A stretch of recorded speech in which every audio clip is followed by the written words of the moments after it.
This is ABC 15 News Taking Action. A major move by the Phoenix Police Department following controversial incidents involving their officers. Thanks for choosing us on ABC 15 News at 5. I'm Katie Rammel. And I'm Steve Irvin. ABC 15 bringing complete coverage throughout these investigations. One involving a Valley family several months ago. The conduct and use of force questioned in a shoplifting call after officers were seen shouting and pointing a gun at a pregnant mother and her children. The other involving social media posts that were deemed offensive, racially inappropriate, and violent. ABC 15's Carla Navarrete live outside Phoenix Police Headquarters for us with more on the action taken by that department today. And Police Chief Williams deciding today on two very high-profile cases. In both of them, she went above what the Disciplinary Review Board recommended. The first case that we're talking about, the May 27th incident, two officers were under disciplinary action review. In the case of Officer Christopher Meyer, she decided to fire him. The other officer in the case was given a written reprimand. Now, the other case involves 72 officers coming under scrutiny for social media posts that were either racist, profane, or simply unprofessional or unbecoming of a police officer. Officer David Swick also fired, even though the Disciplinary Review Board recommended a lesser action. I am doing what I said I would do and what we said this organization would do, and that's being transparent, accountable, professional, courteous, respectful. And in my opinion, the two instances that we're talking about did not represent that. Now, we understand from plea, that's the union that represents the officers, that they are planning on appealing both of these cases. Obviously, these are decisions made by the police chief herself because she ultimately has the decision on any disciplinary action of her officers. For now, reporting live in downtown, I'm Carla Navarrete for ABC 15 Arizona. Thank you, Carla. Reaction pouring in following this decision from Phoenix Police. Phoenix City Councilman Sal DeCiccio posting on Facebook saying in part, make no mistake, firing these officers because of Facebook posts and bad language is not justice. This is nothing more than the city of Phoenix giving in to mob rule. He went on to say, quote, this was a horrible decision for the city of Phoenix, the taxpayers, and the exemplary men and women of our police department. The Phoenix Law Enforcement Association, also known as PLEA, responding, saying they understand the position Chief Williams is in, but don't agree with the firings, and appeals processes are in order for both Officer Meyer and Detective Swick. And the Discipline Review Board recommended suspensions without pay and didn't recommend the officers be fired. Now, we're also hearing from Drayvon Ames and his family after the officer was fired in the incident following that viral video and that officer's use of force. ABC 15's Zach Crenshaw has their reaction to all of this. Yeah, Drayvon Ames telling me he may finally get a good night's sleep after today's decision. The family commending Chief Williams on her decision to ignore that recommendation and go ahead with the firing of Officer Christopher Meyer. Now, Meyer, of course, was the one caught on that witness cell phone video sweeping the leg of Drayvon while he was handcuffed and cursing at his pregnant fiance and young children. A disciplinary board recommended a 6-week suspension, but Chief Williams ignoring that and telling us she called Meyer this morning to let him go. The second officer who pointed his gun at the mother and kids received a written reprimand. The family says they believe he should have been fired as well, but are happy one officer was let go, and the city is looking to potentially settle their lawsuit this December. Some nights we don't get no sleep. Some nights you just still think about what happened. Like, it's hard to get over that type of stuff. It's very tragic and like traumatizing moments. So to know that he's been fired gives us some type of little relief, but it's still a lot more work to be done. This is partial justice for my clients. For them to get full justice, the job is now mine to get it for them, to get them compensation in the lawsuit. Now, that former Attorney General Tom Horne, who you just heard from, says he believes today's decision will actually help with their lawsuit and the mediation, which is set for December 18th. He would not say how much the family is hoping to get. Live downtown, Zach Crenshaw, ABC 15, Arizona. Zach, thanks. And of course, our complete coverage on this big story continues for you at 6. We'll take a closer look at exactly how we got here and the community action that led up to these disciplinary actions. We also have it covered right now on ABC15.com and on the ABC 15 mobile app. Also developing right now in Phoenix, a child in critical condition after being found in a pool. The Cliff Castle chopper over the home near 31st Avenue in Maryland. Firefighters telling us when they arrived, the family was performing CPR on that 1-year-old. We're working to get an update for you on a worker who was seriously hurt early this morning while on the job. The man getting trapped in a concrete cement mixer near El Mirage in Northern. El Mirage police officers and El Mirage Fire Department responded to a report of an employee trapped inside of a piece of heavy equipment that had incurred traumatic injuries. Fire department had to extract him from the equipment. Authorities telling us that the employee is listed in serious condition right now. The business where this happened is called Master Lock, which specializes in concrete blocks and pavers. A family waited 14 years to move to the United States, and just days after doing so, a father and son both hit by a hit-and-run driver while crossing the street. That father died, and now police and that man's family hoping you can identify the driver who failed to stop last night. ABC 15's Mike Pelton joining us live near Alma School and Chandler Boulevard. Mike, that man's family is just heartbroken. Yeah, Steve, the family tells me the father and son just moved here from Bangladesh 10 days ago. And last night they were crossing Alma School right here to attend sunset prayer at the Islamic Center across the street. That's when police say a driver hit them and kept going. We are very sad. We are very sad. Our family, extended family in Australia and Bangladesh, they are very sad. They are crying. Mohammed Udeen tells us his brother, Mohammed Misbah Udeen, liked gardening and was excited to join him here in Arizona, moving from Bangladesh. Everybody came here to Arizona 10 days ago, literally. My father over here applied for them to come to the U.S. 14 years ago, and it was a long process, and they just got accepted. Udeen and his 12-year-old son crossing Alma School at Erie to attend prayer. Mohammed says he actually came upon the scene, not knowing his brother was a victim. So I asked them, who is that dead body? Someone is lying on the road. He would soon learn it was his brother. Police are now looking for a 2012 to 2016 dark-colored Dodge Durango like this one. This Durango will have heavy damage to the front end, likely be missing some parts from the vehicle, perhaps the trim on the front. Udeen's family so thrilled to have him come to Arizona, now mourning his death. His 12-year-old son in bad shape at the hospital. We're told he was set to start 6th grade on Wednesday.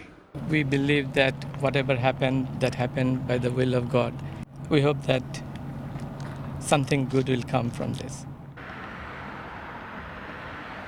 Now, family tells me it does not look good for the 12-year-old who remains at the hospital. At this point, they're having to have those difficult conversations about life support.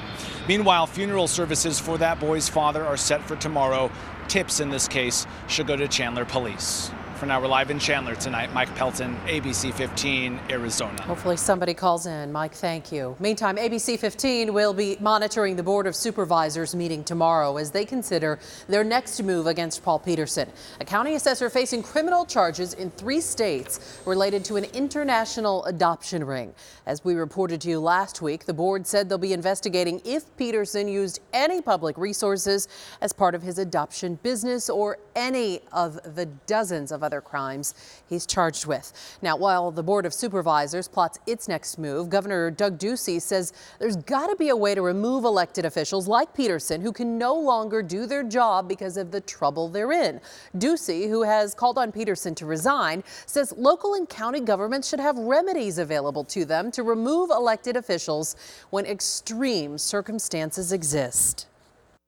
It's probably best done with some coordination between state, municipal, and city people talking about what a remedy would be in this type of once-in-a-generation type situation. So the governor expects legislation will be drafted in time for the upcoming legislative session. Senator Martha McSally speaking earlier today at the Fortune Most Powerful Women Summit in Washington, touching on the sexual abuse both men and women face in the military. When it comes to our military, this is a cancer on our good order and discipline and our mission.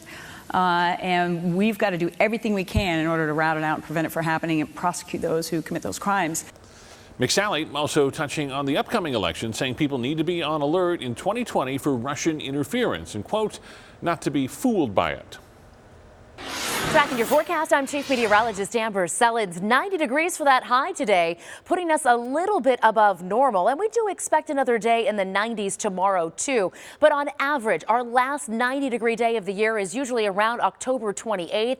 And with two back-to-back cool downs coming our way, tomorrow has a good chance of being that last 90-degree day this year. So we're tracking that cooler air day by day. The changes you need to know coming up in your full forecast. The murder trial against Susan Barksdale, the woman on the run for weeks with her husband, could possibly be delayed.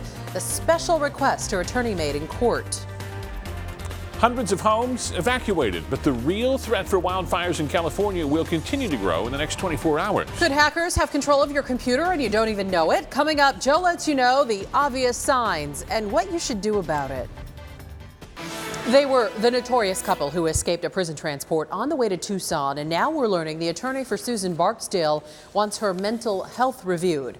Often appearing in court visibly upset, her attorney told a judge in court yesterday her mental health could affect her prosecution. Susan and her husband Blaine are charged in the disappearance and the death of a Tucson man. They were arrested again back in September after 16 days on the run. Our sister station in Tucson spoke to an attorney there not involved in the case, who says it's rare for a trial to get delayed over mental health concerns, but it is still a possibility. In a crime alert, we're getting our first look at the woman arrested for using fraudulent checks to buy more than $18,000 in gold coins. Phoenix police arresting 36-year-old Julie Bureau last week after a local coin gallery reported her fraudulent cashier's checks. Police say she's already served 6 years in Arizona for fraud in the past. Right now, she'd be facing theft, forgery, and ID theft charges. More charges for actress Lori Loughlin, her husband, and 9 other parents involved in the college admission scam. And grand jury in Boston now indicting the parents on charges of conspiracy to commit federal bribery. All 11 defendants have previously pleaded not guilty to other charges in the scheme. This is also the second time prosecutors have added new charges for these parents. Well, California wildfires are expected to really kick up the danger anyway in the coming days. The entire state is going to be under a fire weather watch starting tomorrow. The watch expected to last until Friday in Los Angeles and Ventura counties. Right now, hundreds are allowed to go home after a swift evacuation in one of the richest neighborhoods in Southern California. A total of 9 homes were destroyed. And we're watching this closely because the weather setup is going to be critical here, not just in the next couple of days, but heading into next week too. Yeah, it's worrisome seeing those pictures. Yeah, absolutely. So let me show you what we're tracking. It's high pressure offshore. This is what's leading to those winds coming in out of the north, and as it repositions itself in the coming days, we're going to be seeing more issues up there with the Santa Ana winds coming in from the north and accelerating down that mountain range and into parts of Southern California. In the meantime, for us, we got low pressure that's going to be digging down through Colorado and New Mexico. And although this is going to pass too far to the east to bring us any rain or snow, it is going to kick up winds as we sit on the backside of this storm. You can see those wind arrows racing down right there from the north. That's going to be in our forecast Thursday and Friday with those increased winds and with some cooler air coming in from the north as well. So let's break down those winds for you here in the valley. Tomorrow, generally light out of the southeast, but Thursday and Friday, we could see wind gusts near 25 miles per hour, and up north, wind gusts could hit 40 miles per hour. So let's track that out. This is 6 a.m. on Thursday. Already at that point in the day, early on, it's going to be breezy across northwestern Arizona. We'll see some breezes along the rim too, and then they'll continue to accelerate throughout the late morning and early afternoon hours. And we could see wind gusts near 40 miles per hour, especially in places like Kingman, Bullhead City, and Lake Havasu City going into Thursday afternoon. As we track those winds now, they're not bad. We got a few breezes here and there. Window Rock, Prescott, Kingman, and Bullhead City with 10 to 15 mile per hour winds right now, but only coming in at 7 here in Phoenix as we sit at at 88 degrees, coming off our high of 90 today. Yuma's still in the 90s, but it's the only spot on the map that is. We got temperatures currently in the 70s for Prescott, Sedona, and Payson, and in the 60s for Flagstaff, Heber, Show Low, and Winslow. Back here in the Valley of the Sun, clear skies, humidity is low, just 11% here in Phoenix. As those winds again stay light tonight, they'll mainly be coming out of the northwest for the next several hours, and will drop into the low 80s right after sunset, mid 70s by 10 o'clock tonight, and then down into the 60s through the overnight forecast. Now, lows will actually be in the 50s in outlying areas across the valley. We're going down to 59 in Mesa and Apache Junction, 56 in Queen Creek, 55 in Santan Valley. But spots like Tempe and Ahwatukee, a little bit closer to the center of our heat island, will be near 60 degrees overnight. And those spots will also be some of the warmest spots tomorrow, hitting highs at 91. Farther to the north, Cave Creek, Carefree, Fountain Hills, 80s in your forecast tomorrow afternoon. Anthem also in the 80s at 88 degrees. For Peoria, Glendale, and Litchfield Park, it's 91 for tomorrow. Surprise and Luke Air Force Base at 90. Now, here's a look across the valley hour by hour. 60s early on, low 70s by 9 a.m. We'll kick in the 80s around 11 o'clock tomorrow morning, so early morning activities still looking really nice. Running, hiking, biking, you're good to go. Just a little warm in the afternoon forecast. And up north, watch out for some freezes because we are tracking freezing 20s up at the Grand Canyon, in Flagstaff, and in Window Rock overnight. Those spots tomorrow hitting the 60s. Sedona at 80 tomorrow, Globe at 83, 90s here across central Arizona and out to the west. And it very well could be our last 90-degree day of the year because temperatures will consistently drop for the rest of your 7-day forecast. Breezes Thursday and Friday as we fall down to the mid-80s. We stay in the mid-80s through the weekend, and then early next week, another shot of cool air taking us down into the low 80s here in Phoenix. JP Morgan wants to hire people with criminal backgrounds. The nation's largest bank making the announcement today. The CEO saying it's a way to level the playing field and broaden its pool of potential employees. The company now banning the box that asks prospective employees whether they have a criminal record.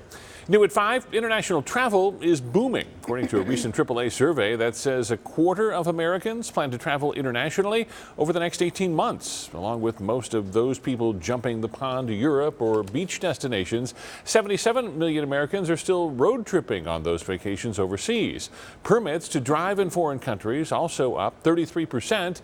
Those permits cost about $20, and AAA's website can guide you through how to get it. Well, maybe you're just planning to travel to the store to get some candy. Our Smart Shopper team is helping you save money on candy this Halloween, comparing the prices of those big, huge bags of candy. And for a 250-count bag of Snickers, Walmart and Amazon price the best at $19.54. For a 60-count bag of Airheads, Walmart and Amazon once again beating out Target's price, $7.98. And finally, a 200-piece Nestle assorted mix, still slightly cheaper on Amazon and Walmart. For more price comparisons, just head to abc15.com/Smart Shopper. An investigation into Facebook quickly growing as 47 attorneys general get behind the probe into the social media site. That includes Arizona. And a major company taking a hit just ahead of holiday shopping. Which toy prices you should expect to see go up? First, here's a look at what's coming up on World News Tonight with David Muir. Tonight, from his Syria strategy. We never agreed to protect the Kurds for the rest of their lives. To the impeachment inquiry. It's a very bad thing what they're doing. The White House under pressure. So what's next? World News Tonight with David Muir, America's most watched newscast. Right now, 47 state attorneys general are now investigating Facebook over potential antitrust violations. That includes Arizona's Mark Brnovich. All of the states involved are concerned Facebook may have put consumer data at risk. The attorneys general also investigating whether Facebook has reduced the quality of consumers' choices and increased the price of advertising. Facebook CEO Mark Zuckerberg set to testify in Congress tomorrow. Have you ever noticed changes on your computer that you didn't make? Maybe it's a new add-on or search page. Joe lets you know why hackers are gaining control of computers and what you can do about it. We know our computers are vulnerable to hackers. Just by downloading software or add-ons, they can get in. An obvious sign? Your start page changed. It used to go to whatever news site, Google, whatever it is, and suddenly it's going somewhere else. Data Doctor's Ken Colburn says it could go to a Google lookalike page that's not really Google. What they're trying to do is send you into a dark alley to these websites that they're going to make money off of if you click on them. A changed start page, a toolbox that just shows up, signs something is wrong. And there's a way to check. If using Google Chrome, Colburn says go to the 3 vertical dots in the upper right corner. Go to Settings, then Search Engine.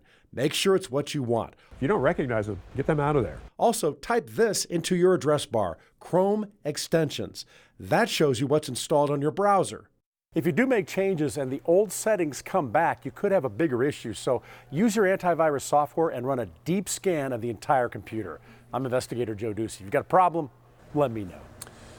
New at 5, toy maker Hasbro says tariffs are the reason their shares plummeted this week. The company says it's costing more to ship products, and they're sitting in warehouses longer as retailers shift the timing of orders due to tariff fears. Until today's dismal report, Hasbro's stock was up nearly 50% for the year. It seems tipping is rare when it comes to Uber rides. A new study says only 1% of Uber customers always tip their drivers. That study shows nearly 60% never tip. It says men are more likely than women, but female drivers get more tips than men. The digital lottery is coming back over at ASU Gamage. This would be your chance to get some discounted tickets for upcoming performances for Anastasia.